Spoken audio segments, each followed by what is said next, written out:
I think that there is a miracle in Wanda. Usually there is a distance between the visual representation and the text, as well as the subject and the action. Here the distance is completely nullified. There is an instant and permanent continuity between Barbara Loden and Wanda. Those are words from writer and filmmaker Marguerite Duras on Barbara Loden's 1970 film, Wanda.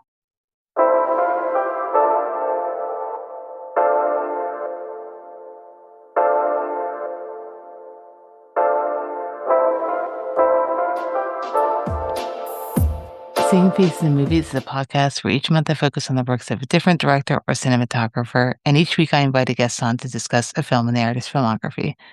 I'm your host, Felicia, and this is a special features episode, and these monthly bonus episodes are outside of the filmographies of the current director or cinematographer in focus. Special features came about because I want to talk to someone I love about a film either they love or I love, and hopefully we both love.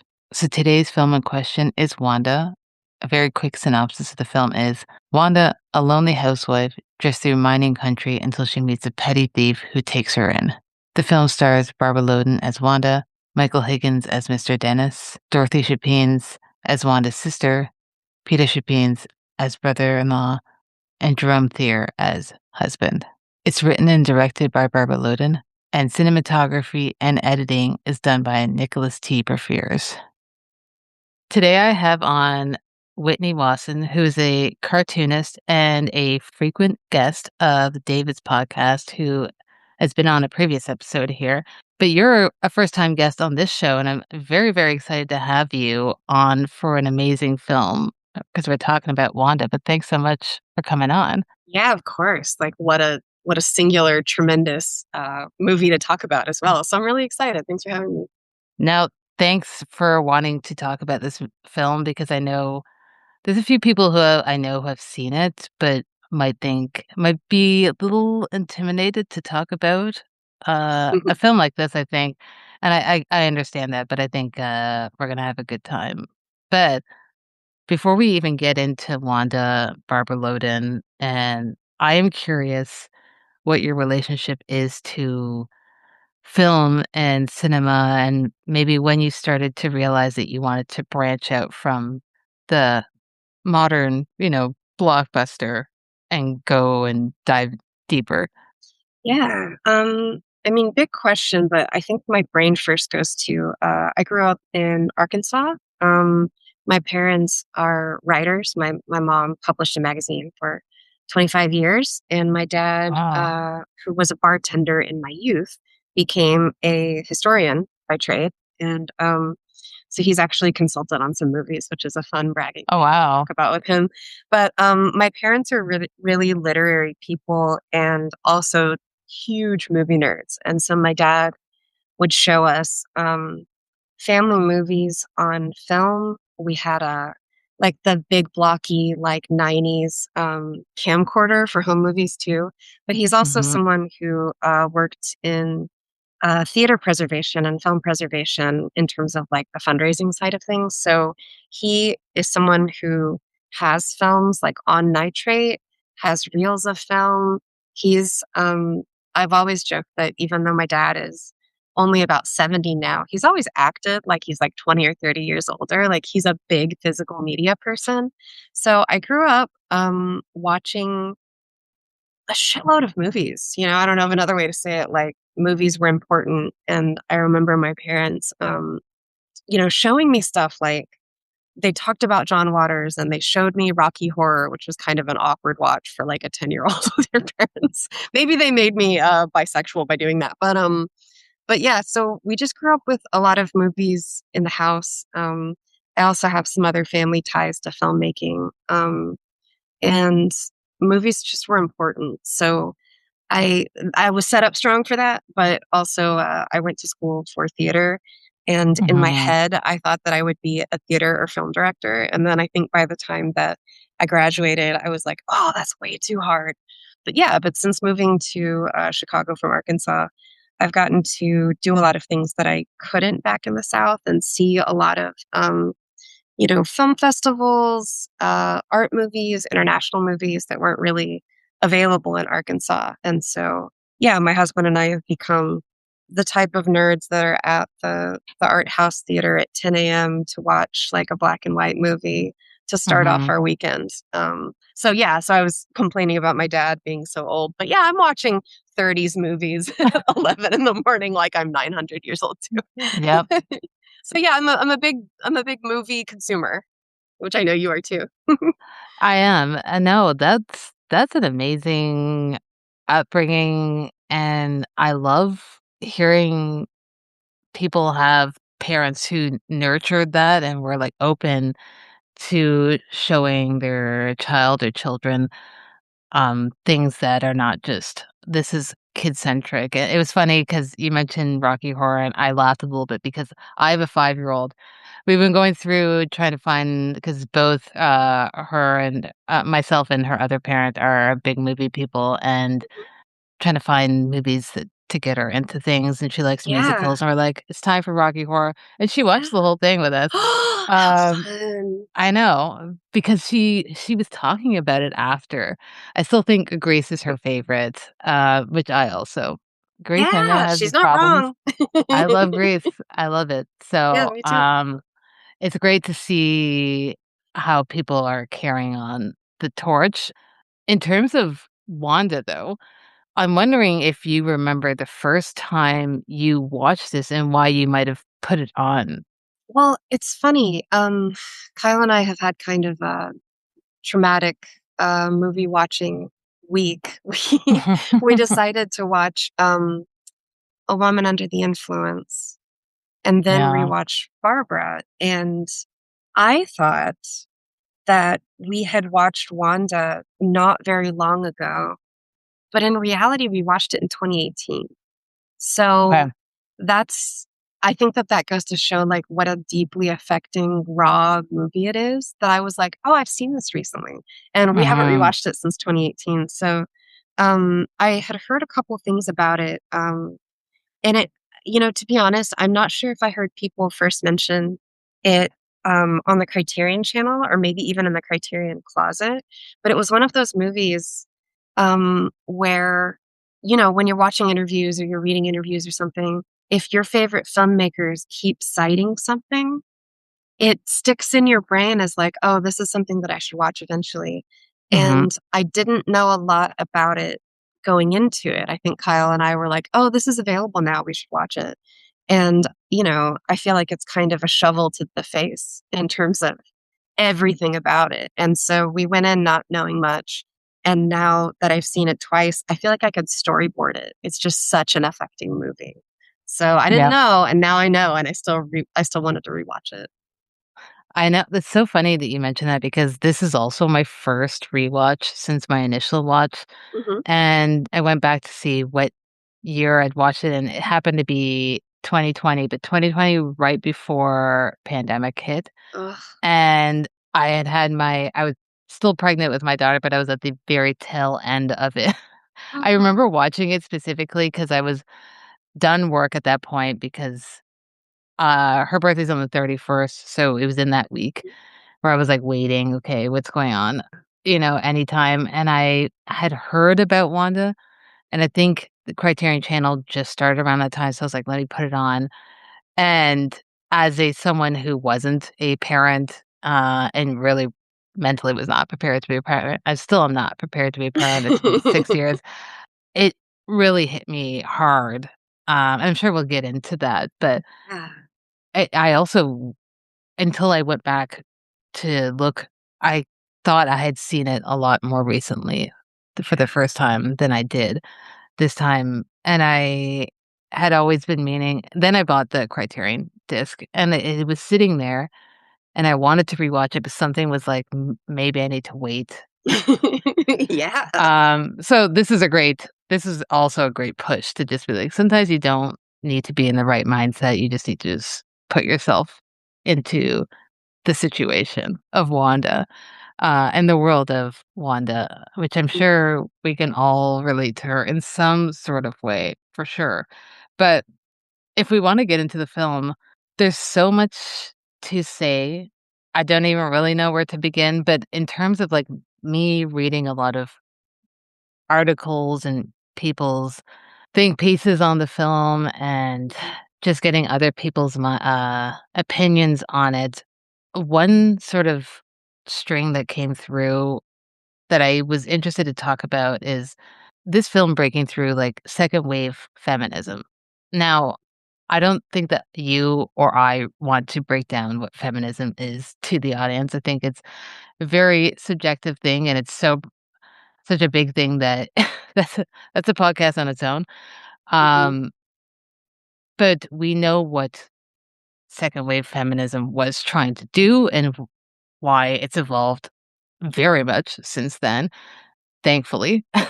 But why this film is in, like, the crux of it, and it breaks through that wave, and why some audiences at the time were kind of put off by Wanda as a character because of the way she's being treated and thrown around and the way she behaves, and why people might not have thought of it as a feminist film, but now it is lauded as such. My question to you is what your thoughts are on it breaking through that wave and why you think, um, with time, people have been able to revise their thoughts on it, and as people who are evolving and feminism is evolving, and maybe the way you viewed it the first time, it might be different than you viewing it this time with all this time, these years passing by and, you know, changing. So it's a huge question, but we can just kind of take our time through it and we can talk back and forth of like, why did people think of it this way and why every year it becomes more and more important. Yes. No, I have plenty of thoughts.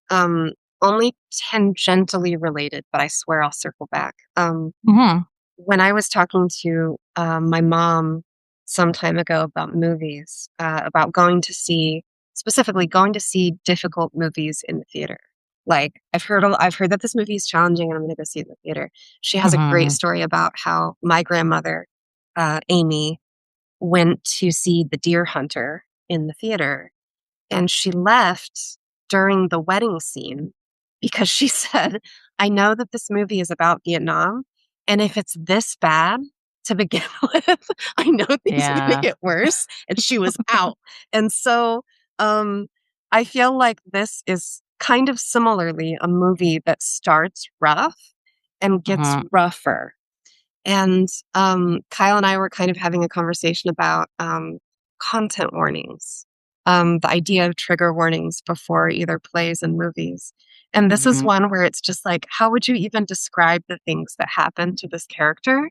Like, yes, it involves a bank robbery. Yes, it involves a divorce. I don't think Mhm. that that really even carries the weight. To read a synopsis of this, I don't think that carries the weight of how hard, this woman's story is. Um, Yep. but I think that a lot of people would watch the opening. Say somebody watches the first 15 minutes of this movie and then they're like my grandma, they're like, "Yeah, I'm out." Fair. You know what I mean? Yeah. Like I get that. I think that it's not much of a spoiler to say that this woman, you know, in the beginning of the movie starts with her kind of difficultly getting to divorce proceedings.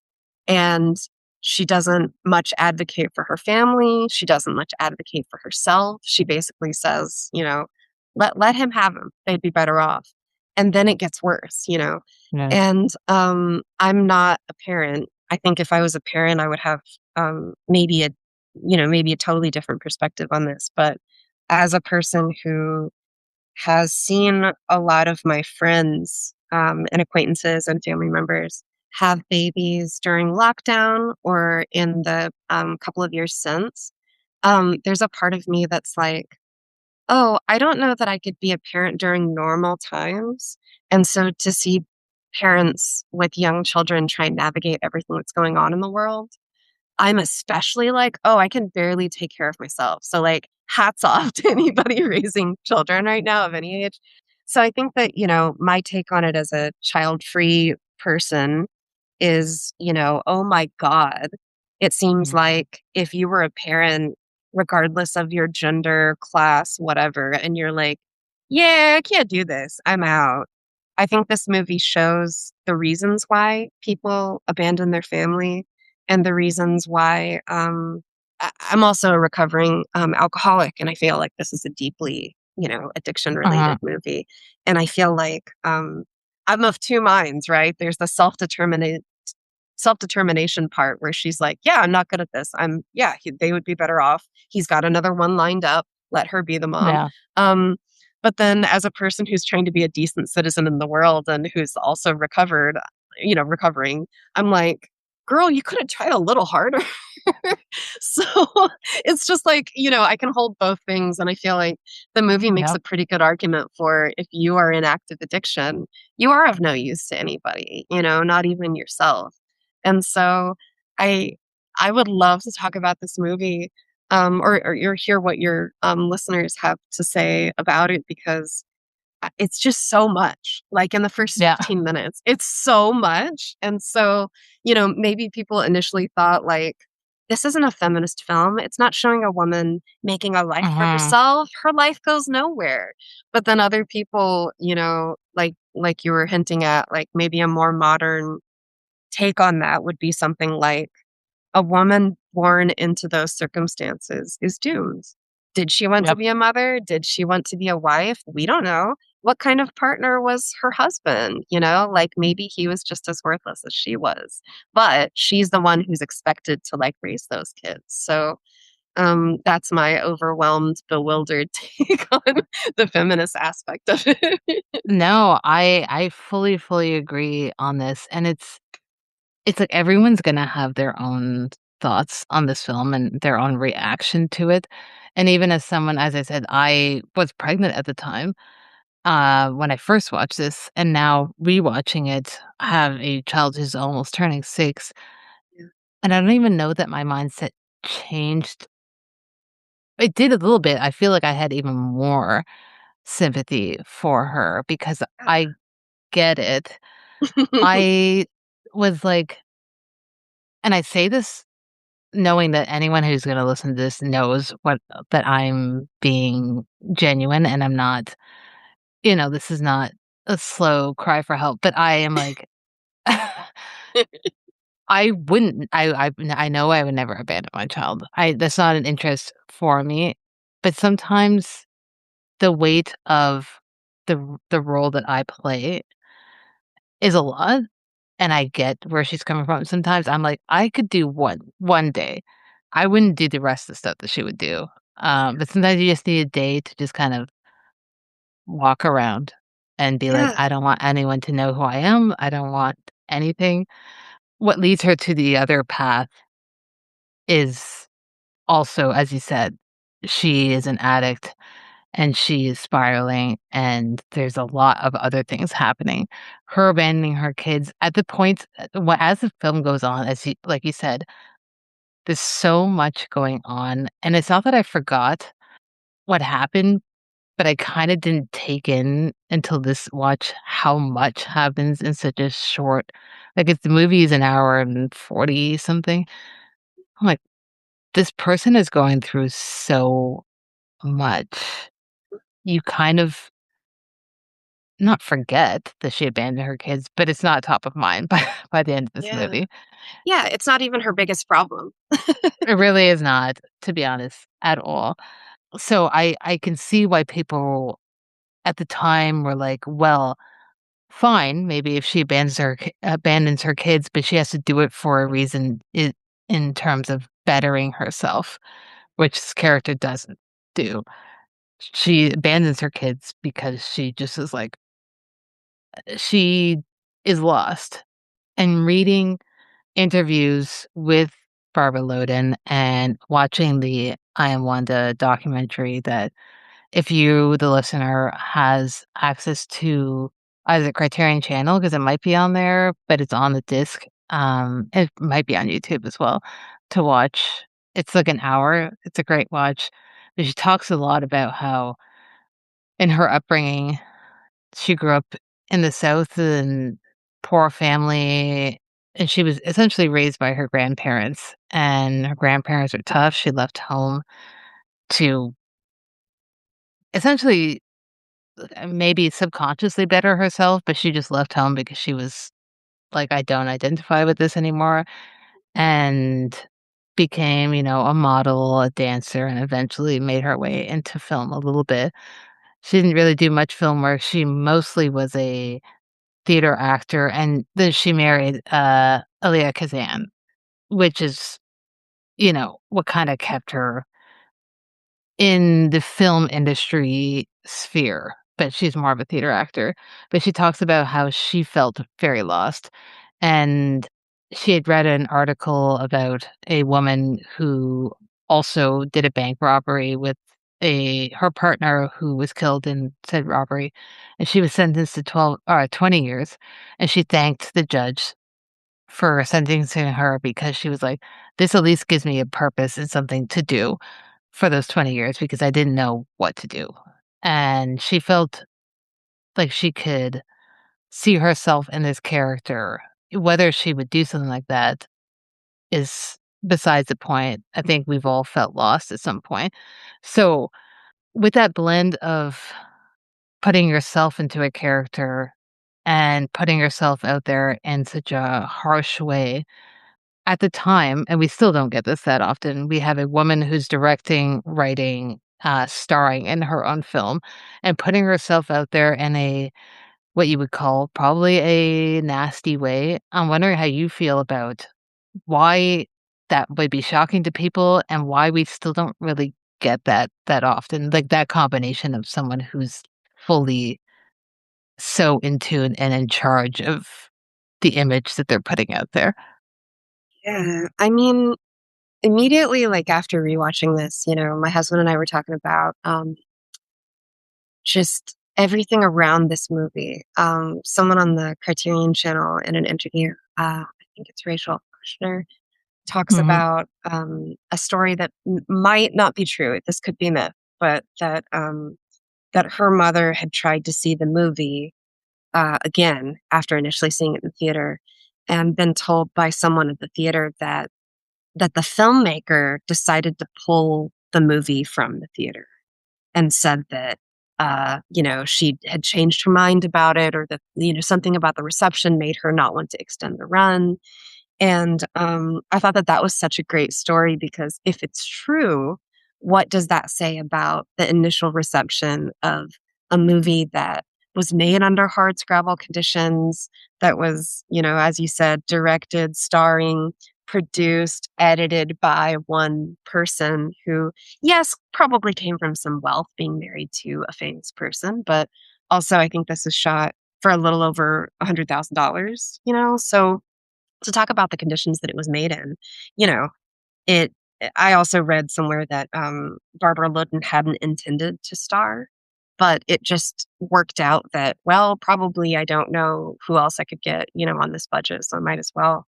So it's one of those things where, it made me think a lot about how you watch a movie, which is easy to do, right? You sit down and you put it on, maybe it's free, maybe it's on YouTube, mhm, and, for an hour and a half or 2 hours or whatever, you watch the movie, you have a feeling about it, and then maybe you go on with your day. But it's such a Herculean thing to finish a movie and put it out and then also have it be good, you know, that I think that that's something that in the streaming age, especially, we just take for granted. And so reading about the making of the movie made it sound like, God, it hardly, came out. And so I think that it's just so heroic that she did all of those things, n- to play such an unflattering character that essentially is just blowing in the wind. You know what I mean? mhm. She doesn't have a plan. She doesn't have any money. I feel like, one of the other things that stuck out to me about the making of this, or maybe the mythology around it is, I grew up in circumstances where I saw abject poverty.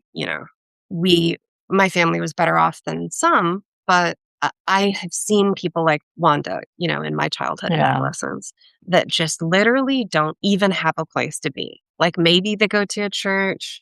A lot of people, I feel like, that are so socioeconomically hard up, wind up Mhm. alcoholics because bars open at 7 a.m. You know what I mean? Like where else can you go? Church, a bar, grocery Yeah. stores usually aren't even open that early.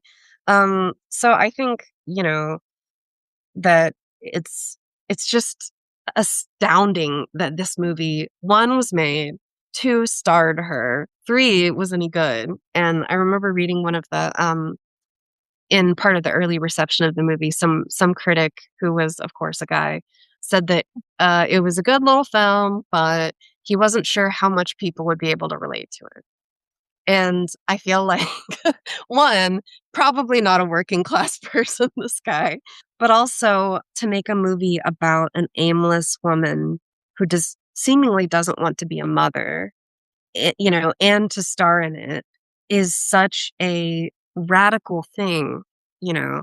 Even now, I feel like there's movies. I mean, Lynn Ramsey just made, Die My Love, and Mhm. there's other movies that deal with the challenges of motherhood, aspects of postpartum or postnatal, mental health struggles.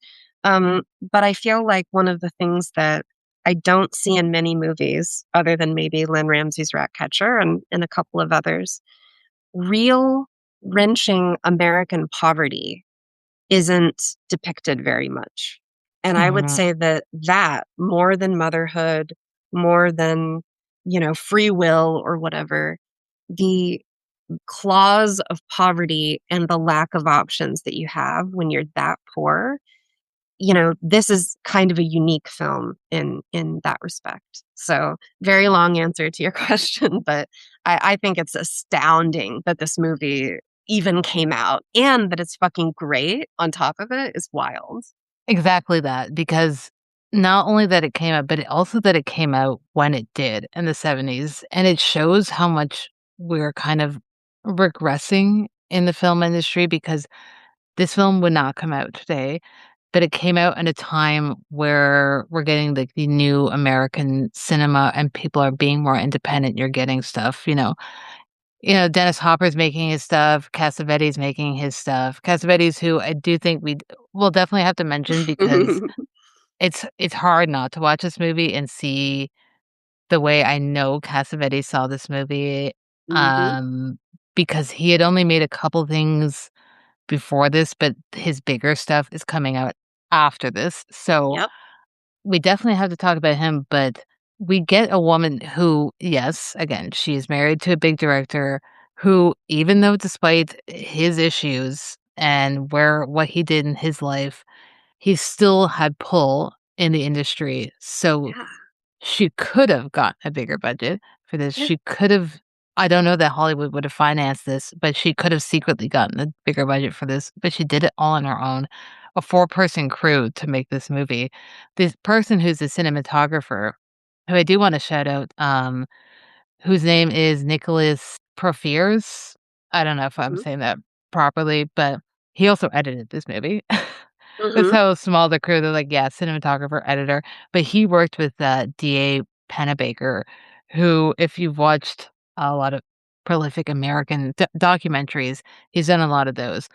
So, we're getting someone who's from a documentary background who's shooting this film. This is not a documentary, it's a fiction film, but it feels like it could be. It feels like you're watching the story of her life in a kind of docufiction way, and I read a few articles of people saying, calling this documentary truth versus realism, and they're saying it's not realism, it's documentary truth. I don't Maybe I just my mind's not where it needs to be, but I don't really know what the difference is between that, but I can see what they're talking about, that it feels like it could be a documentary about Wanda, Mhm. but we also know that there is a script at hand. Mhm. She's never said, "Hey, we were improvising this whole thing." There is a script, and herself and Michael Higgins were actual actors. A lot of the other characters that we see in this film are non-actors. But that's fine. We get a lot of films at that time where you're blending actors with non-actors. In terms of this feeling like docufiction, I think the way it's shot, the way the camera is a bit shaky and feels very handheld and you're following Wanda like probably a documentary would. And yet a lot of the times you kind of are so engrossed in the film that I don't know, sometimes I forget I'm watching a movie, but then something will happen to her where I'm, like, taken out of it, where I'm like, "Oh, no, I'm definitely watching a movie," because you're so, triggered by something Yeah. that's happening to her. So it's a weird blend of both. I'm wondering if you felt that, or felt like sometimes you were watching, "Hey, this is someone we're learning about her life and how it is," and then it feels other times like very much like a fiction feature film, because I think that's a very difficult thing to do in a film.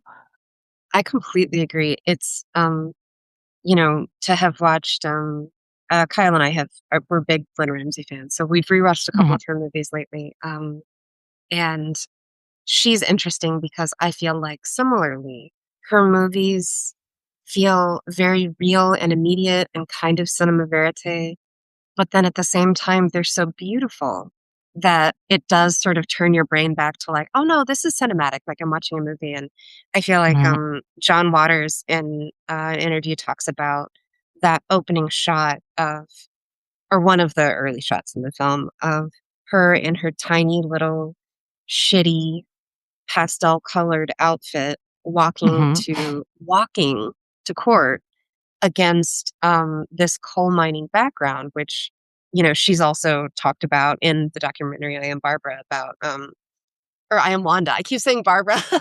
That's okay. Um, in the documentary, I Am Wanda, she talks about growing up in North Carolina around, coal mining, and I feel like you have to think that something in her was like, no, let's set this tiny figure of this little bird of a woman against this massive, industrial wasteland that she has to walk through. And so I feel like it starts out with such stark imagery of her walking through this very not walkable terrain and borrowing money from someone who's picking up coal, presumably because that's the only way that he can heat, his house or his trailer where he lives.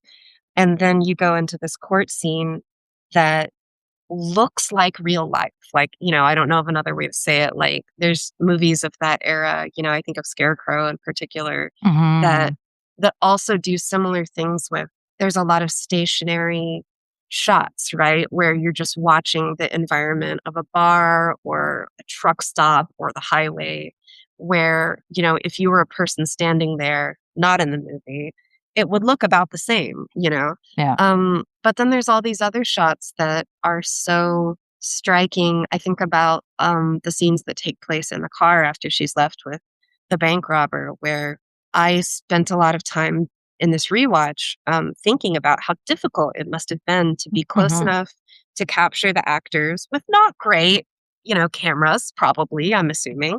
This was, it came out in, I think, 1970. And so, we're working with late 60s like camera equipment, yeah, but to frame those beautiful shots in the car to show that these two people, while being close to one another in physical proximity, emotionally are very far from one another. I mean, the whole movie, I feel like you're watching her seek affection from all of the wrong places. yeah, And there's so many moments in the scene where there's physical proximity, but there's emotional distance. And that's not something that's easy to shoot, even with digital.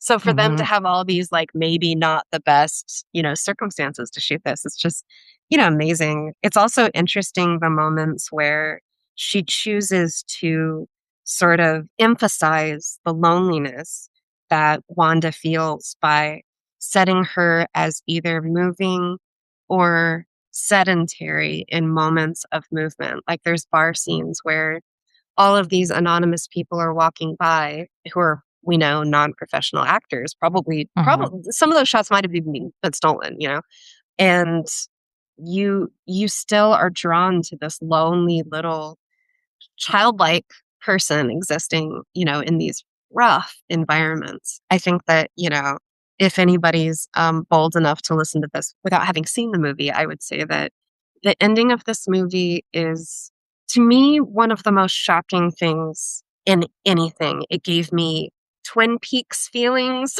Yeah. I'm just like, Yeah. oh my God. And it doesn't end with a bang, it ends with a whimper, I would say. But the cinematography does a lot for this. And I think that the strength of the image that's written in the script, or the image that was conveyed to the cinematographer, is so strong that I feel like both things shine through, right? The power of the story, but also the power of capturing that, in these rough industrial places. It's wild.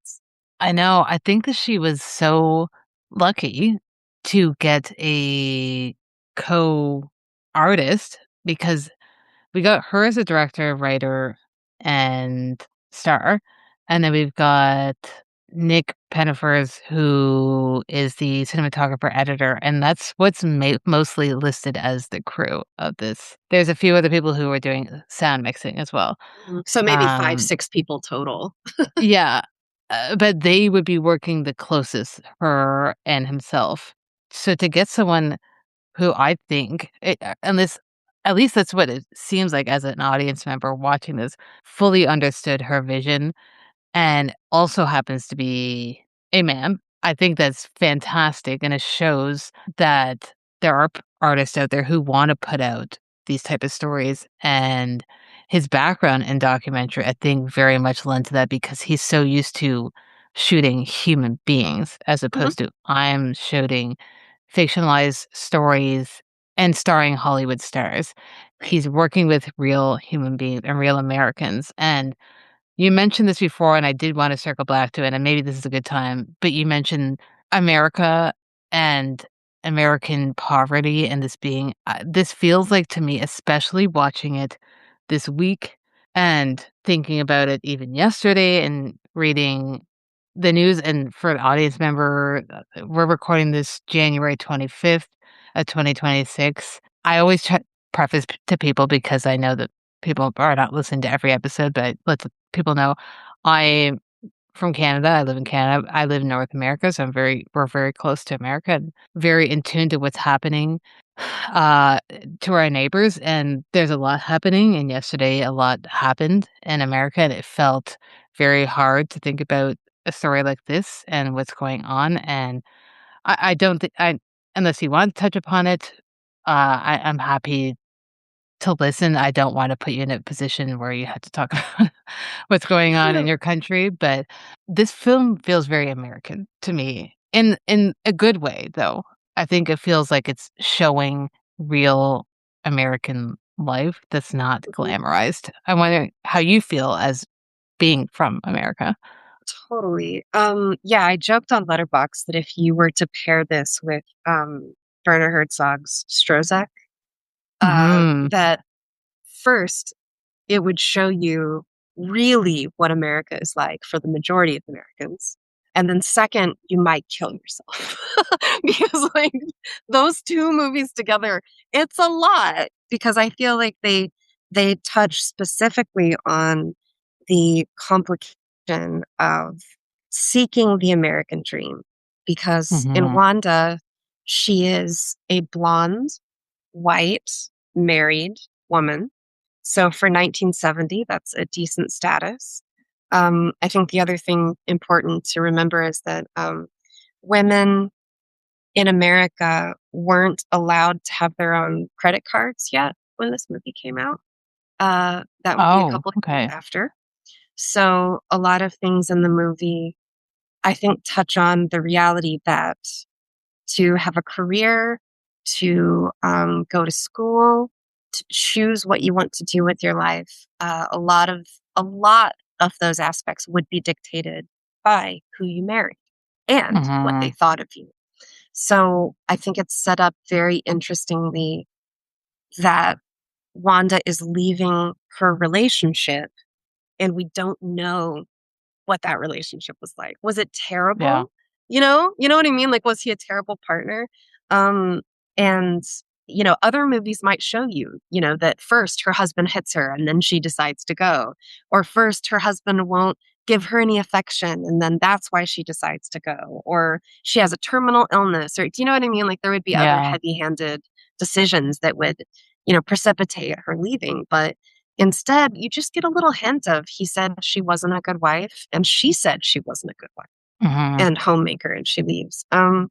So, in Strozik, similarly, an immigrant comes here thinking that circumstances will be better, especially if you have a house, if you have a little money, even having a little bit of money and a trailer and a partner is better than not.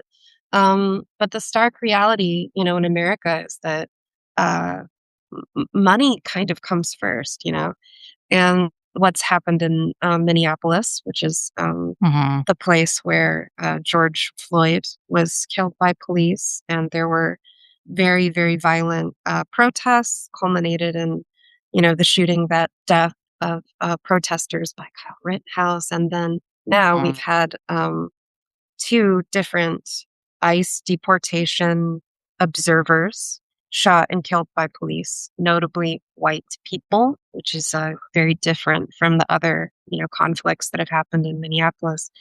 It's shocking, I think, to many people because this is one of the first times that a parent, Renee Good was the first person shot in Minneapolis, most recently, who died. And then this other guy who was a VA nurse, and by all Mhm. means a wonderful person. These are, working class white people. And I think that other working class white people are looking at this and maybe having some recognition. Um, and that is a new turning point in all of the conflicts that we've had, under the Trump presidency, if we're, Yeah. lumping both terms together. People are seeing themselves in this maybe for the first time. And I think that's a bit of a turning point. But I think it also shows that as much as we like to in America pretend that there's multiple classes, right? Like maybe you're middle class, you went to college, whatever. Really, there's two classes. You're rich or you're poor. Yeah. And I feel like that Wanda is a movie specifically about what it's like to be poor. And, I'm sure some bro on Letterbox has been like, okay, wife of Ilya Kazan, let's hear what it's like. Yeah. But I think it's so interesting that, especially to watch the little documentary that you mentioned, to see that she came from abject poverty, to watch the Dick Cavett interview where he very like flippant, and I love Dick Cavett, but he very flippantly brings her out and he's like, so you grew up poor in North Carolina. What's that like? And you see Yeah. her reaction because she has this kind of stiff reaction. And then she says, well, my family actually doesn't like it when we lead with that because it strips them of all their dignity to be like, so you have these poor jerks back in North Carolina that you've left in the dust. But also, her story starts the way so many famous actor and filmmakers, it does, where basically, like you said, she came from nothing to New York and was a pinup model, was a, Mhm. model in commercial advertising.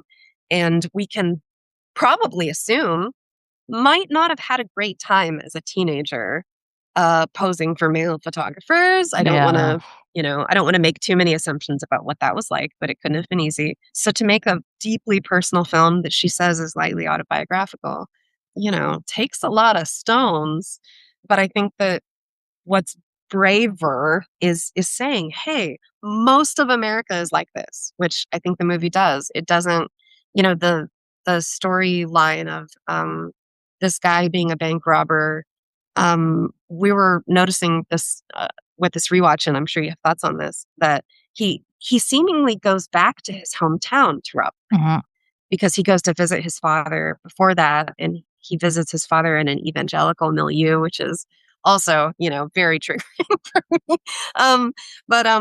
He goes back and seemingly visits his immigrant father, who says like, "Hey, you're not a great guy.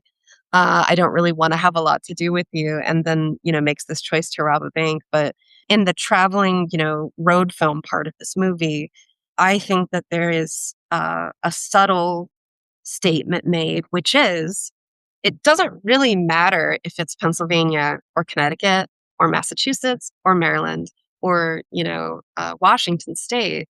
Most Mhm. of America looks like what they're passing through, right? Like she's not driving past the Empire State Building.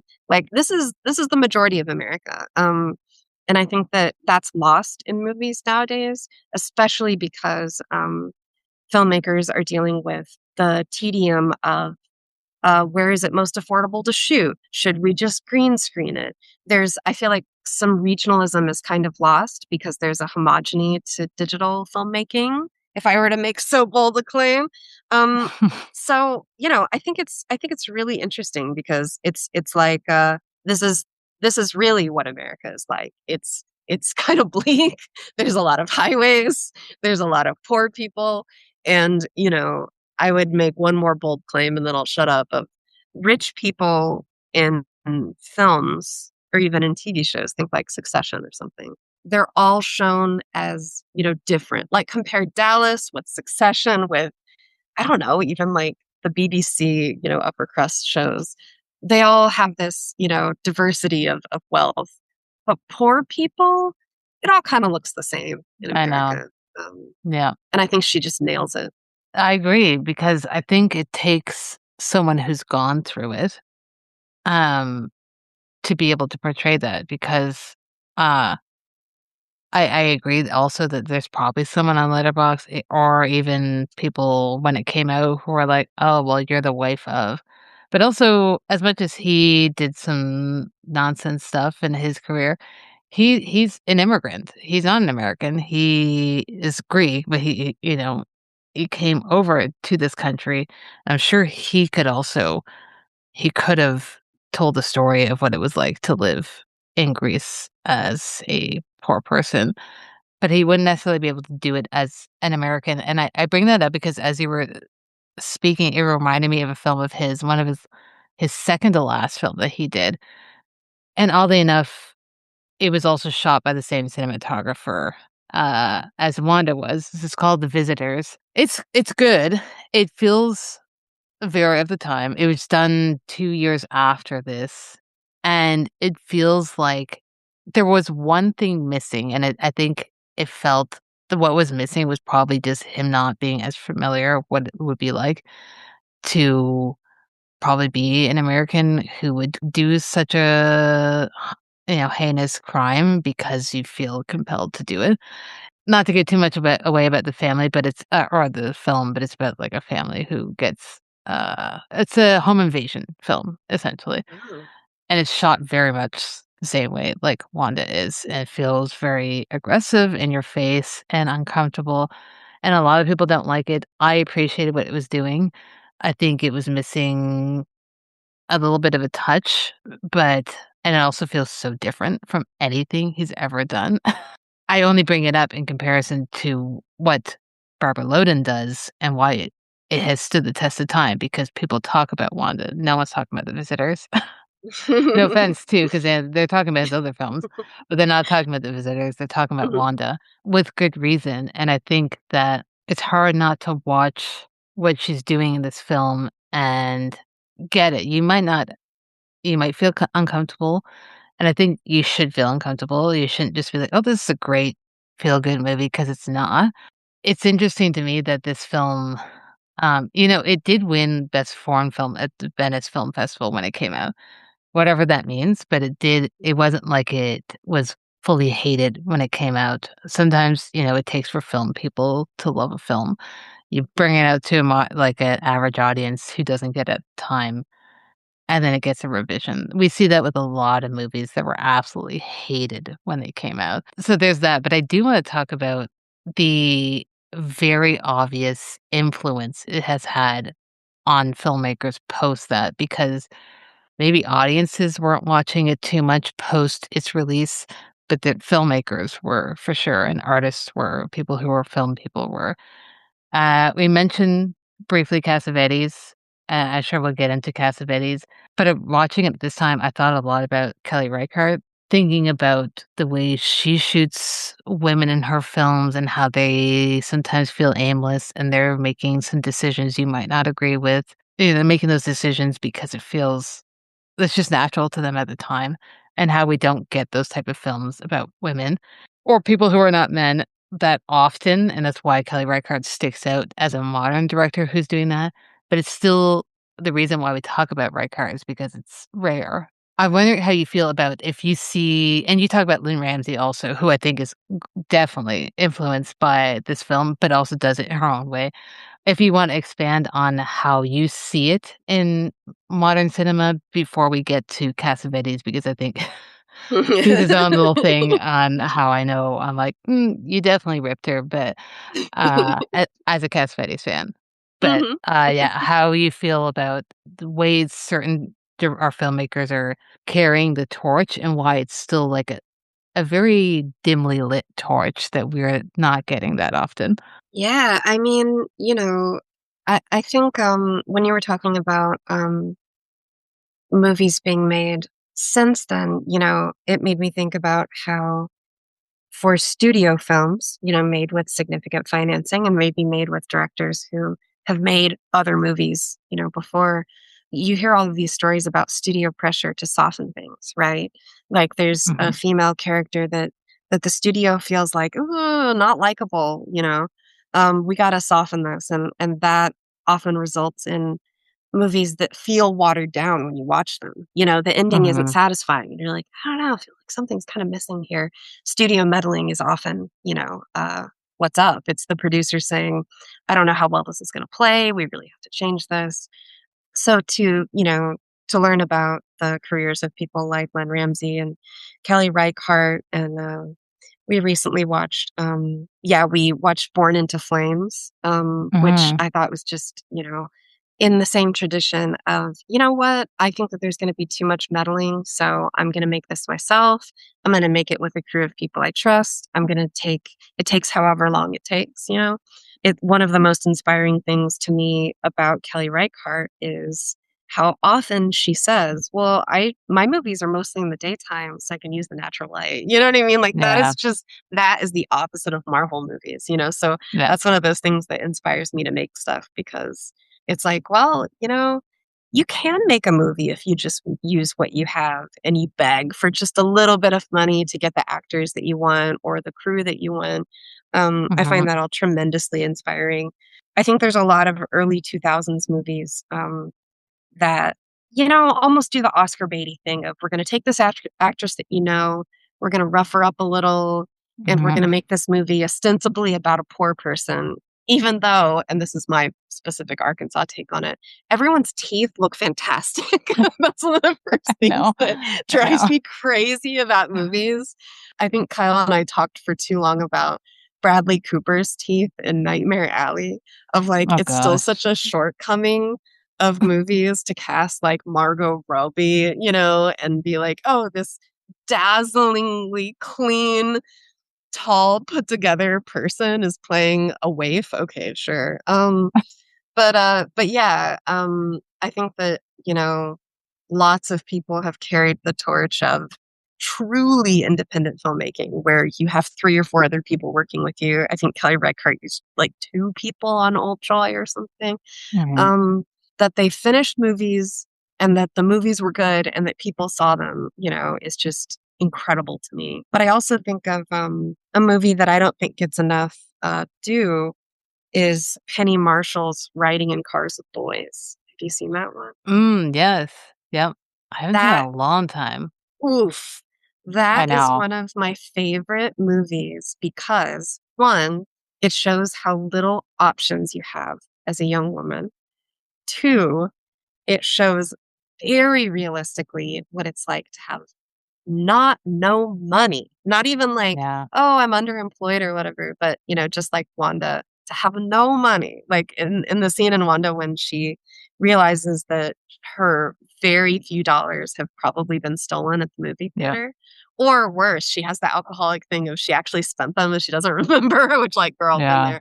To have no resources is something that you rarely see in movies, and I love in Riding in Cars with Boys, particularly the scene where she goes back to sort of confront her the father of her kid, and you see how far he's fallen, and instead of her, this doesn't spoil the movie, but basically what happens in the scene, I think that she goes there to sort of confront him and be like, I'm okay and things are fine and fuck you.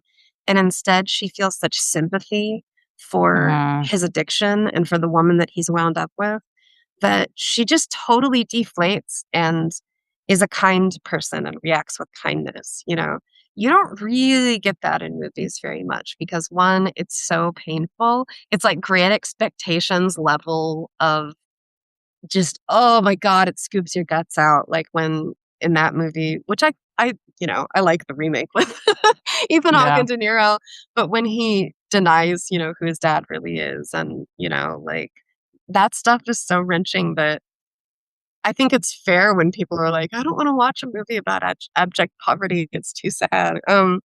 But but yeah, I think that Wanda is fearless and had to have inspired fearlessness in other people. Ratcatcher is another movie I would compare this to. I would also compare it to The Arbor, which is outright docufiction. I mean, it's not docufiction, but it does an interesting thing with reality versus the world of a film.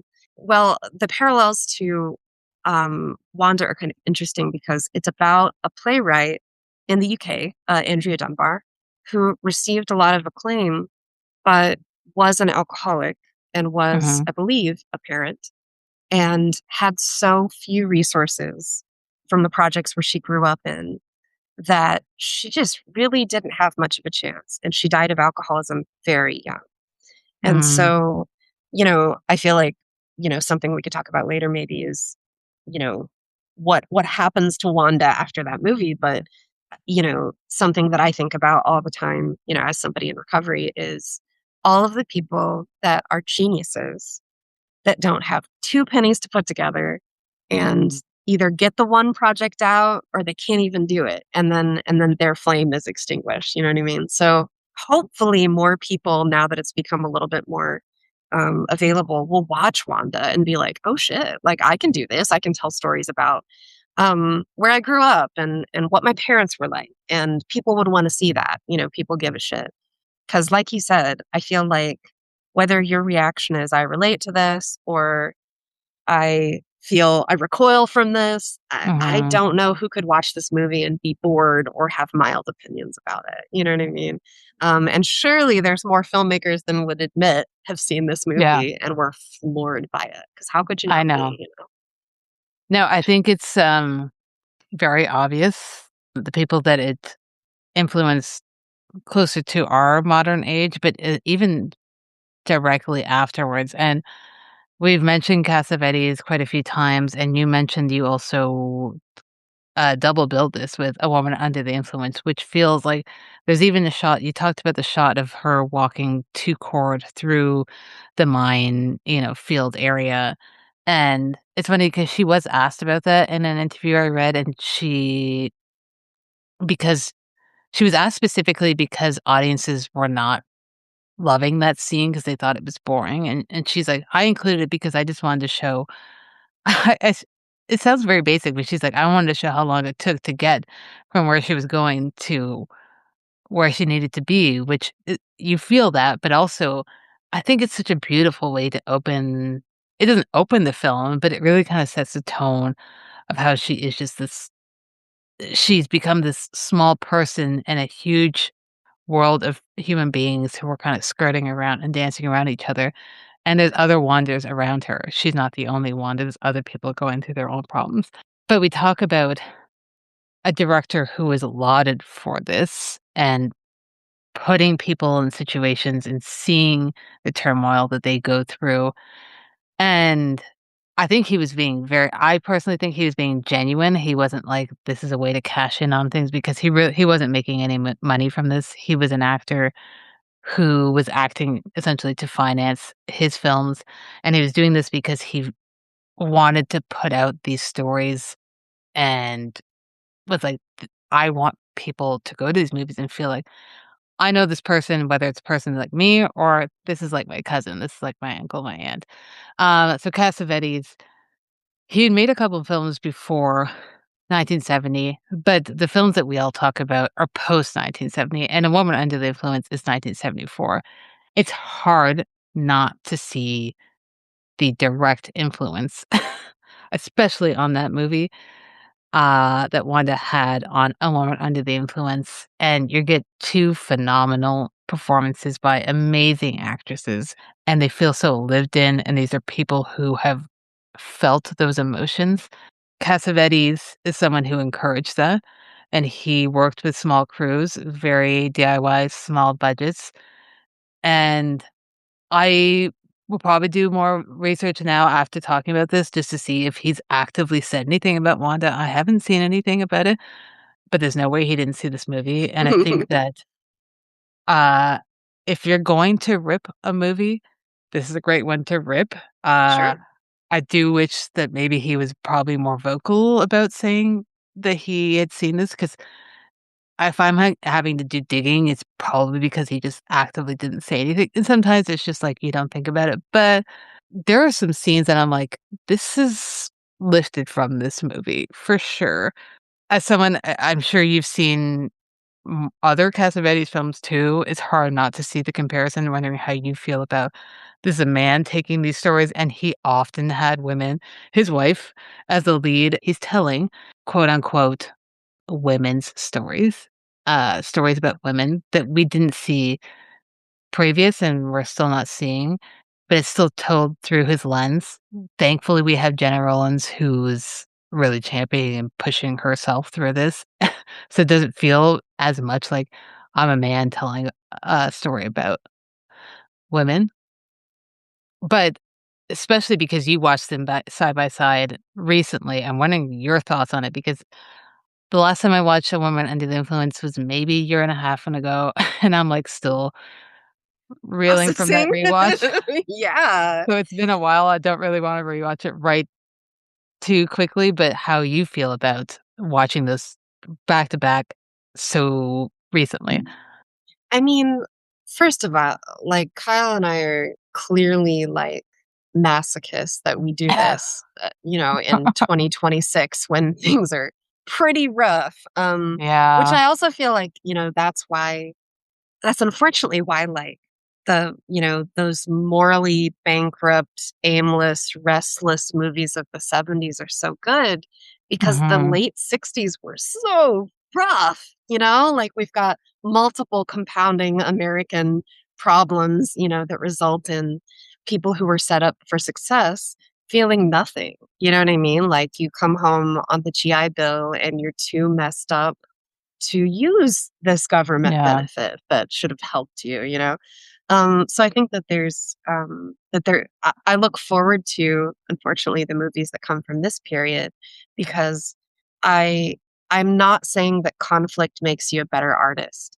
I'm with David Lynch in that, I think conflict is the opposite of what makes good art. It's the Mhm. resilience that comes from getting through tough things that maybe makes you a good artist. But having watched those two movies close together, and I feel like we've also watched. I have to like look on Letterboxd, but we also watched some movies that had to have been influenced, by these, like Die Mhm. My Love. I feel like had to have been influenced, and some other movies that have to look specifically to see. But it's hard because I want to say that there's directors that have put women in the forefront of their work. Um, Mhm. Altman comes to mind of Yeah. using a lot of incredible women, like I think Lily Tomlin, using her in so many different ways. One of my favorite roles of hers is in Shortcuts. It's such a Mhm. small part, but oh my God, talk about Yeah. another shovel to the face. Mhm. And you think about Shelley Duvall, so many just wonderful uses of like, I'm going to let this artist do what they do, and I'm going to make them look beautiful, and I'm going to capture a deep kind of despair that is hard to watch. I don't care who you are, like watch Nashville and try not to be affected. But, so I want to say like male directors can do it the right way. But, Yeah. I feel like we're also in a time of reckoning of, some of your favorite artists are outed as prolific emotional abusers of women, and then that Yeah. taints the work and it makes you reevaluate things in a different way. But particularly Cassavetes, I was humming the La Tigra song, Yeah. about him Yeah. after we watched this movie because, if you don't know that Kathleen Hanna lyric, "What's your take on Cassavetes? Mhm. Misogynist? Genius. Misogynist? Genius. Where's Gina?" Um, so, yeah, God, I have so many complicated feelings, Yeah. because I agree with you, he had to have seen this, and how much cooler would he have been if he had said, I thank you so much for loving this movie or hating it. I loved the story. Maybe we saw it on the Criterion Channel, but Peter Falk told this story about Cassavetes called him after it might have been after Venice or after Berlin, or it was a big festival. And Mhm. apparently, as the credits were rolling, people booed Peter Falk's name in the credits. like, like Nikki is so Fair. detestable that yeah, correct reaction. Um, how much cooler would Cassavetes have been if he said, "If you love Yeah. this movie, you guys have to watch Wanda." I also know that at the time, my parents talk about all the time seeing a movie. Um, Maybe like in the early days of HBO or even like Betamax days, where finally you could rewatch a movie that you saw in the Mhm. theater that affected you so deeply. But also, we have to remember that in the early 70s, home video wasn't there yet. And Yeah. so, if you saw a crazy movie, especially at a festival, it might be years and years before there was a wider opening, closer to you, or before it even became a movie that you would have heard of. So, which is another reason why you should support art house theaters because, I feel like being in Toronto and in Chicago, we're very lucky that we could catch a second Mhm. run of something that premiered at a festival, or we could even see it at the first run of the festival. Um, it would have been cool if Cassavetes shouted out this movie, but I guess in terms of American titans of filmmaking, there might also be some sort of little Napoleon thing going on of I don't Yeah. want to shout out another filmmaker. I don't know how I felt about Elia Kazan, maybe there was something there. Maybe they didn't like each other. Yeah. So there's that. I'm sure there's macho shit going on. But yeah, I thought I was waiting for you to bring up because I know you thought it in the opening of Wanda when she walks through that terrible rocky terrain is so similar to the opening of A Woman Yeah. Under the Influence of her husband's job is to work in this terrible quarry. He's a municipal water worker. And it looks the same. It looks like the same shot. And there's I moments later know. in the film, and I'm sure you're more familiar with both movies, so you probably spotted them sooner. But that was the one where I was just like, oh, that is so similar. So, there's stuff like that, but it's also difficult because what is cribbed from something else and what is Mhm. homage? What is a Yeah. filmmaker deliberately saying, "Hey, I'm going to show you this image that's reminiscent of another one"? Because sometimes I don't know if those are references that, you think of Scorsese does this all the time, and apparently Tarantino does it all the time of, "Hey, Mhm. I'm going to show you the scene from a movie that if you're sharp, you will have seen. And then later, if you see this movie, you'll remember mine, and then it's tied together in the tradition of filmmaking." I think it's hard because I think that film nerds will have very different opinions on what that is. But I'm I with you. know. I think they're a little too simple. They're a little too similar, and it maybe was an homage, and maybe Mhm. it's the case of him just being like, "Well, I don't know if you'll ever be able to see Wanda," with them not having the foresight that people will be able to watch films at home. That being said, there's no stopping you from mentioning it, and maybe there is, and I'm hoping that by the time this is released, that I can find some sort of mention, and I can put it in the show notes to be like, "Hey, okay, fine, we give you a pass, Cassavetes," but maybe he never openly mentioned it, but was mentioning it on set and was like, "Hey, guys, watch this movie," or, "Have you seen Wanda? This is the vibe I'm going for." And I'm not saying that he lifted the whole movie, but it's hard not to see the parallels because even the way Wanda is shot and the way Jenna Rollins is shot in that film, and it also doesn't help that they're both very blonde. True.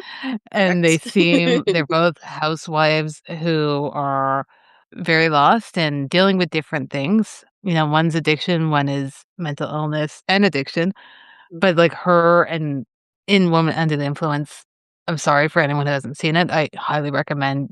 I can't tell you enough how much you need to see that movie, but even the shot of her waiting for her husband to come home, and she's sitting with her feet up with all the beer cans as she's waiting. It feels like an homage to Wanda, and I think it's great double bill, but, I feel like you can attest to it being very heavy. But I think that if you're talking about American cinema of the time and why it was so good at that time, like, that's one of my favorite periods of film. I just think that they were doing it perfectly then and just taking things into their own hands, and it shows you what you can actually do with storytelling.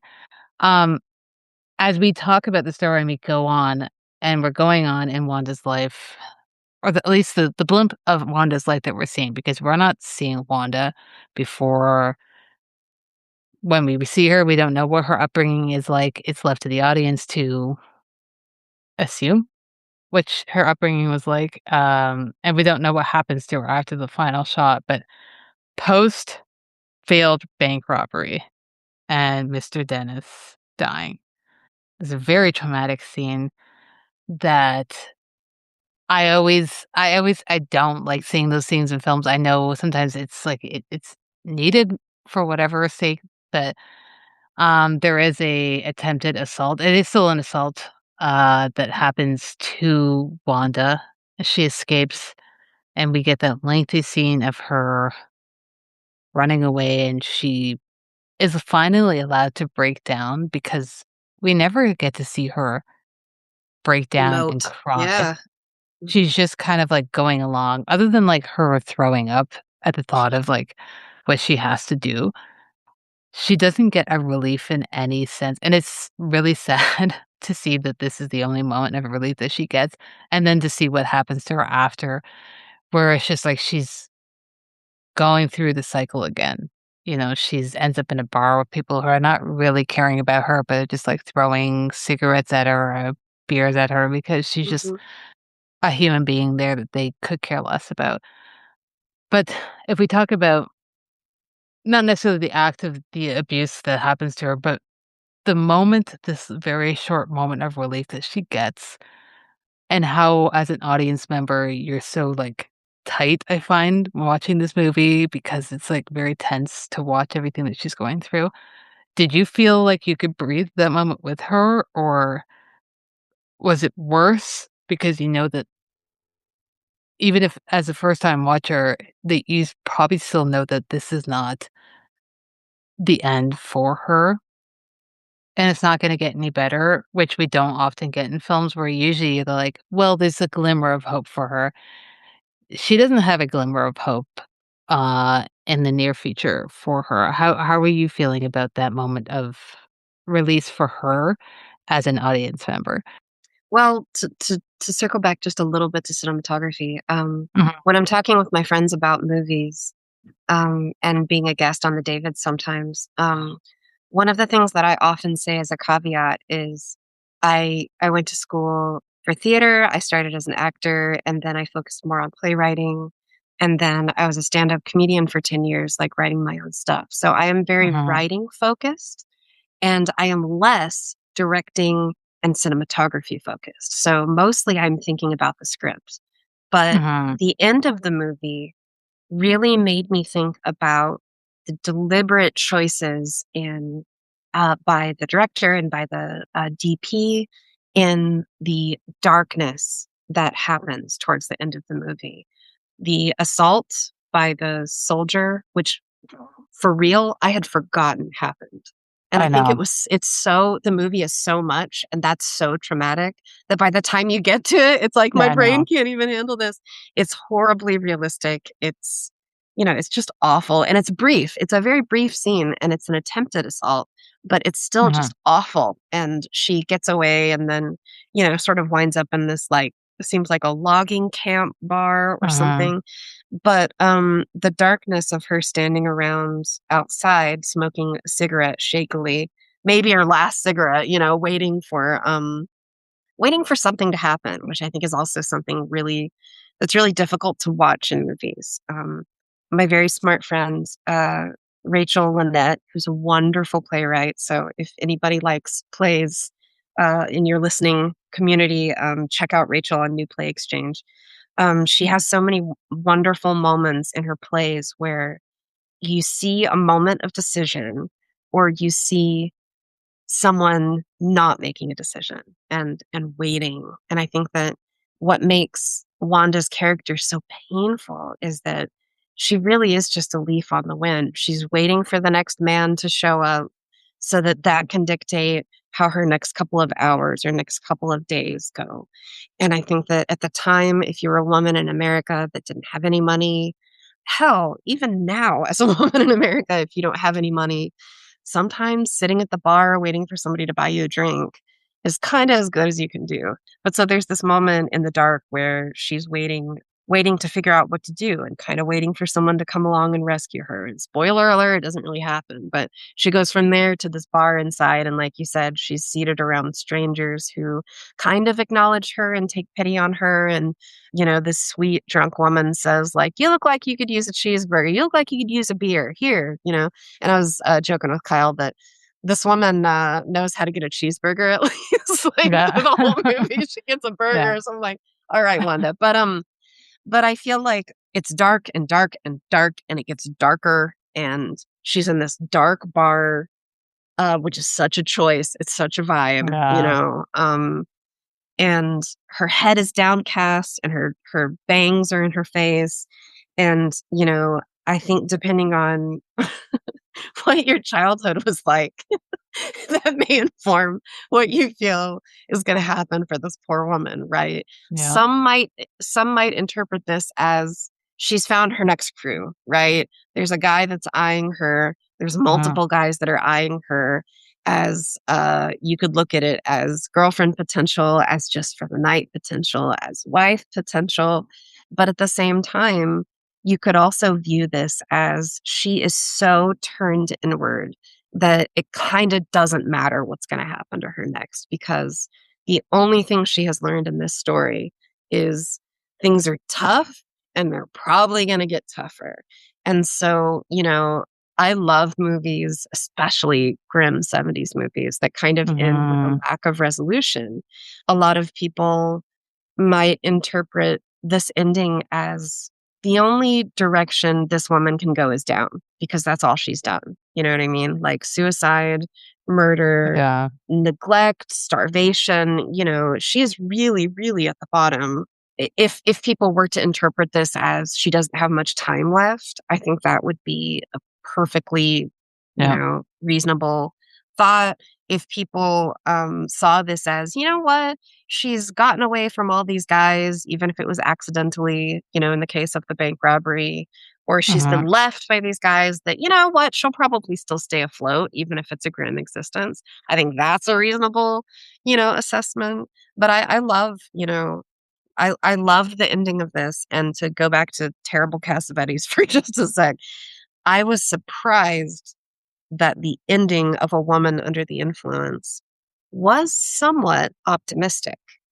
Um, Mhm. Yeah. my take on it was that it was somewhat optimistic. Another take could be this was the beginning of the domestic violence cycle for them, and it will just keep on going. That's also, you know, fine. But I think a director and a writer's cinematography choices or image choices or tableau choices being somewhat vague or ambiguous or could go in a bunch of different directions, to me, that's a strength. So Yeah. I loved it. Did you interpret it as one thing or the other, or did you think it had more of a lack of resolution? I feel like I maybe on this watch viewed it as she has found the next crew and is going to continue the cycle. I don't think that this is her being like, "Oh, what did I get myself into? I need to change my life." I think this is just like the next news cycle, and who knows what this news cycle is gonna be. Doesn't mean it has to be crime related, but it's just like, where can I get my next meal? Where can I get my next place to sleep? Because that's essentially how she's navigating. We never see her on the streets, but that's where she could end up if she doesn't find someone who's gonna take her in for the night, Yeah. which is unfortunate. It feels very unhopeful, but sometimes that's the reality for people, and there's no use pretending it's not the reality for people and pretending like, "Oh, they can turn their life around." Sometimes people don't have it in them to do it. I'm sure if she asked for help, she would get it. Again, as we mentioned, she's a white woman. She's young enough, she's attractive enough that people would definitely help her. They wouldn't just cast her aside, but she doesn't want the help. She's not in the place to ask for help right now. It doesn't seem like she's at that place Yep. anytime soon.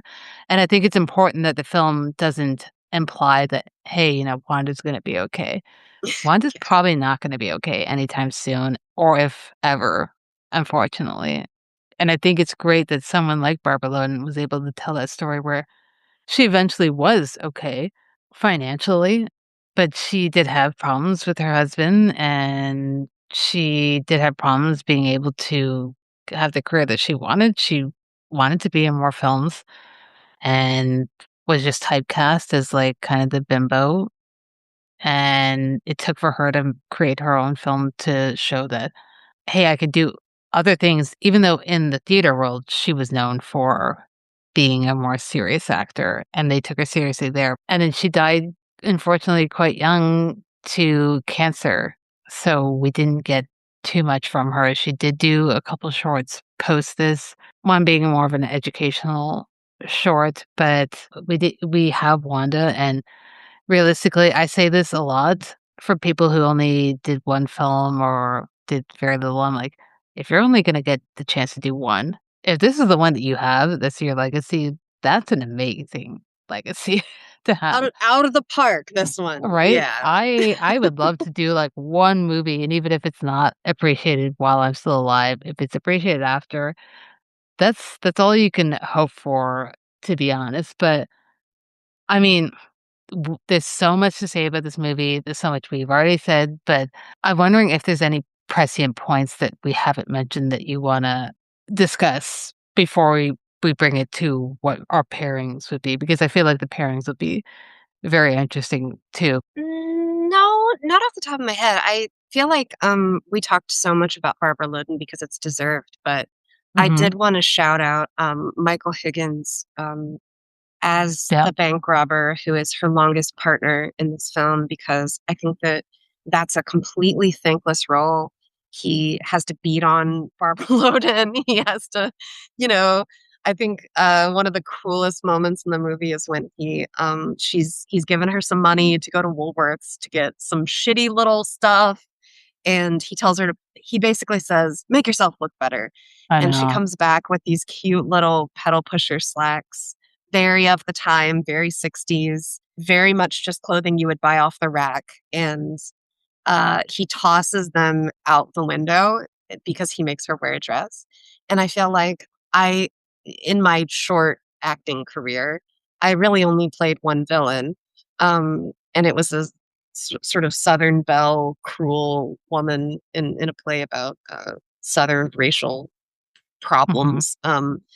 But this actor, if this is the only villain role he played, man, talk about a humdinger, like he beats her. He is shitty to his aging immigrant father. I know. He is shitty to I just feel like every part of him is awful. He's odious when he kidnaps the bank manager. I felt like there was a second where you thought like, "Oh my god, are the bank manager's young daughters at risk around this guy?" Like, Mhm. oh. And when I looked at his filmography, I saw that he's actually played a lot of other fairly thankless roles where he Mm. is in this movie a bit of a chameleon. I wouldn't group his other roles together. I had forgotten entirely that he's in Synecdoche, New York. Um, Oh, is isn't he? that weird? Yeah, yeah. Oh. So I think he does a wonderful job in this movie playing a terse, unpleasant, alcoholic, woman beating Yeah. asshole. So I thought he did a really good job, and like you said, he's the only other professional actor, that we know of in the film. So I thought he was great, and I thought that he was, deserving of some accolades. Because if I had been in a role like this, I wouldn't be in a hurry to show my family, No. like, ooh. But otherwise, there's so much to talk about. I'm sure there's 8 points of this movie that I I'll think know. about later and go, "Oh, I should have talked with Felicia about this." I know. Um, but yeah, is there anything else that you wanted to talk about that we didn't? No, I think I agree. I feel like I will, after we hang up, I'll be like, "Oh, I should have mentioned this." But that's always how it is with the conversation. But I feel good about the conversation we had. I'm glad that you mentioned Michael Higgins, because I think he's fantastic. And I just wanna say, not to tie it back to The Visitors, but I have to tie it back because you talked about the scene where essentially the home invasion scene with the 2 young daughters and the wife and Ugh. the husband, and that's The Visitors, that's what it is. Oh god. With different dynamics set up, but I'm Mhm. like, "That's see, there you go. That's another man stealing from a woman right there." Yeah? He took it directly, and I think having the same cinematographer who already knew what the setup was like, I'd be interested for people who have seen The Visitors, what their thoughts are on having seen Wanda if you think about them, because you might not think about it right away, but when it's brought up, you're like, "Oh, yeah, I can see that he was influenced and maybe inspired." If I wanna be nice, maybe he was inspired by his wife, That is the positive spin. but, I had a great conversation about Wanda, but I am very curious to hear what you would pair this film if you can have more than one pairing with it, because I actually have 2 that Ooh. I thought about, but what you would pair this film with if you're suggesting it to someone who has not seen either of these films, and why are you pairing these films together? I think that this movie inspires me so much that, I would think of all the directors that are in the tradition of this. And so, I feel like saying, if you are anyone who enjoys movies and you haven't seen Kelly Reichardt's Old Joy, that Mhm. is kind of a parallel in that it shows the effect of an aimless man on a friend who seemingly has a plan for his life, it has a Yeah. short-term and long-term plan. And the interplay between that and how it's also about characters that are ostensibly in their, late 30s, maybe early 40s.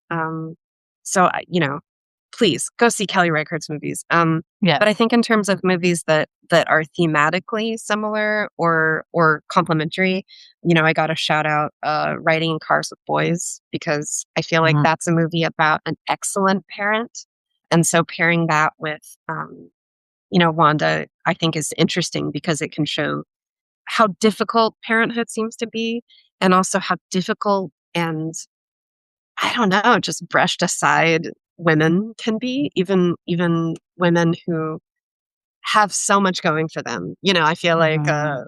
watch the Dick Cavett interview with him talking to Barbara Loden, and you'll see what I'm the other things that I would pair this with are the documentary about the folk musician Karen Dalton.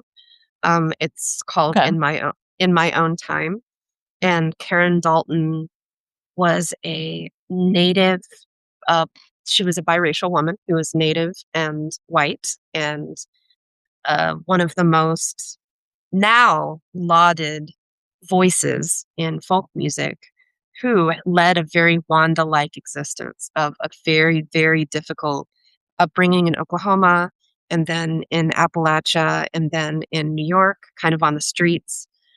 She's someone who influenced so many people, Bob Dylan, Dave Van Ronk, all of these names of men that you might know. Yeah. But her music was only re-released recently. I think the documentary came out in 2020. She's someone who sort of didn't stand a chance, and yet is so influential. So I think it's a hard watch, but if you leave that movie not loving her music, there's something deeply wrong with you. And then the other thing that's a more direct parallel that came to mind as we were talking was the wonderful Sissy Spacek in Coal Miner's Daughter. Oh, Um, yes. she is incredible. I would also say, if you watch that movie and you're like, "Wow, Sissy Spacek," I can't believe I haven't watched more of her movies. She is excellent in Lynn Yeah. Ramsay's Die, My Love. Excellent. Scene stealing. I love her. And Mhm. also, being from Arkansas, I have to shout out the wonderful Levon Helm as the father in Coal Miner's Daughter. He's from Mhm. a Mhm. town that doesn't even exist anymore in Arkansas, and he was also in the band and a wonderful solo artist.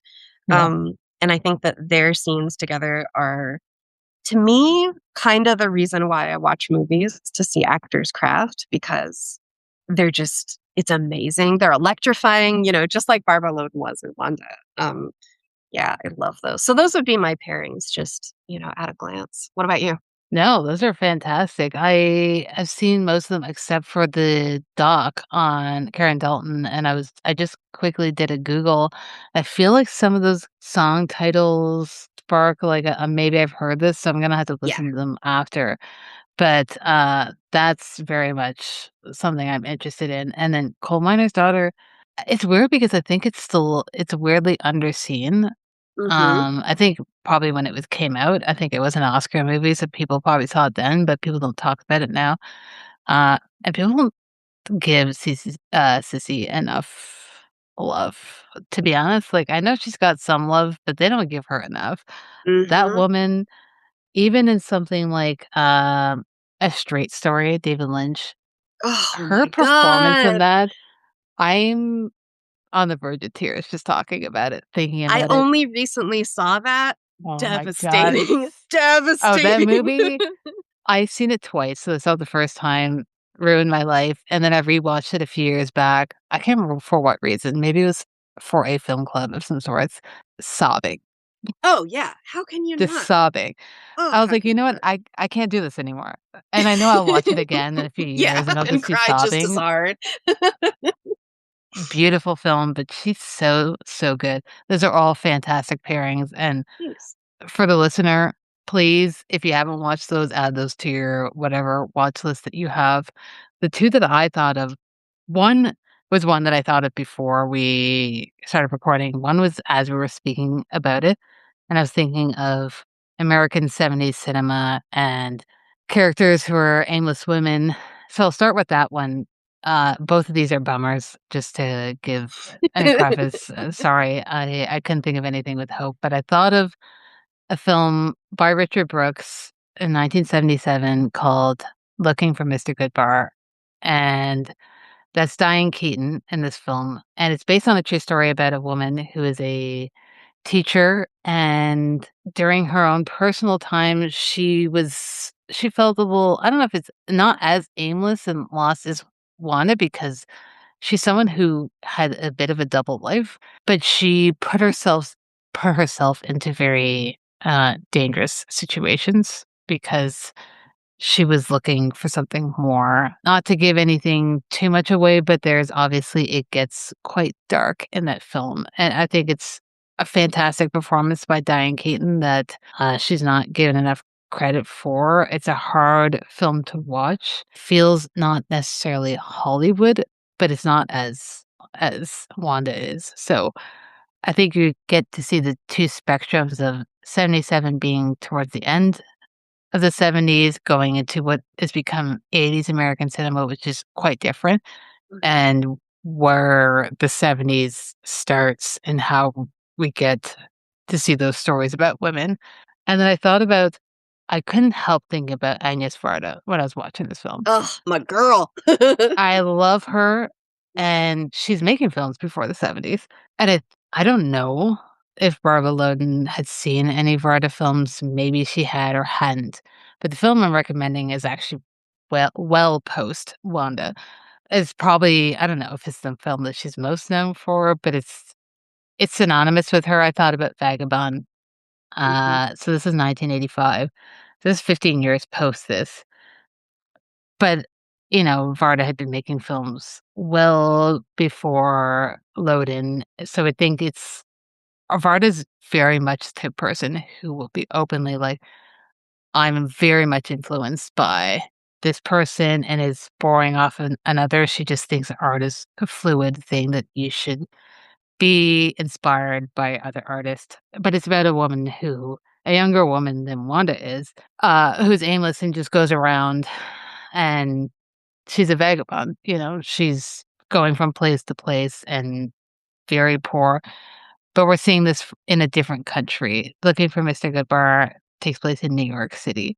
Vagabond takes place in France, but it's not in Paris. It's in who knows where the fuck Dirt France. roads. Yeah, Yeah. rural France that the places you as a tourist would never end up being. Mhm. And you see her and the way people react to her, and it feels very reminiscent of Wanda. And they're both hard watches. They both all three of these films don't end again, not to spoil anything.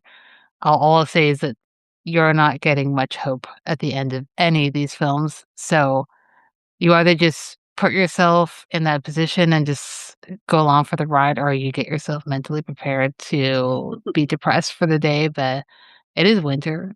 We're already all depressed. So So why how not? much more Why can you not? add it? Yeah, you might as well do it now. Don't do it in the summer. Uh, do it now. So those are the ones that I would add on to your suggestions. So for the listener, I think you've got like some homework to do. You've got a Mhm. wealth of films to watch if you haven't already seen them. And also, I think that if you've seen Wanda and you're listening to this, I hope you've seen Wanda and you're listening to this. Give it a rewatch. I know it's hard to watch films that make you feel uncomfortable and make you sad, but sometimes you need to go back and revisit them just to see how you have evolved as a person and how you react to that. So those are my final words. But Whitney, thank you so much for taking your time on a Sunday to talk to me about Wanda. This has been so great. I am so grateful to you. I hope to have you back on. No Sure. pressure, but I I love this conversation. Thank you so much for coming on. And I'll put some links that you're willing to share in the Sure. show notes for listeners to find your work Sure. and go from there. But thank you. Yeah, it was so fun. It's been really fun. I haven't always participated in the Arroyo Film Club Hmm. um, discussions, but I definitely listen to you guys talk, and it's been really wonderful for that group to have influenced my movie watching because I've watched a lot of things that I wouldn't have otherwise seen, particularly westerns and Hmm. some sort of melodrama that just wouldn't be at the top of my list. And so, shout out to Arroyo because that's how I first, I think, heard of you other than Twitter, and it's been really great. So I'm a big fan of your work, and it's great to be on. Oh gosh. Thank you. That's I'm blushing.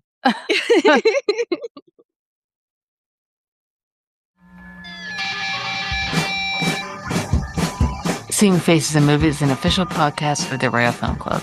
It's hosted and edited by Felicia. We control music by Lamar Walker. If you like what you heard, let us know at seeingfacesmovies.com or send us an email at seeingfacesmovies@gmail.com. And while you're at it, please subscribe and rate the show wherever you listen to podcasts. Watch more movies, and we'll catch you next time.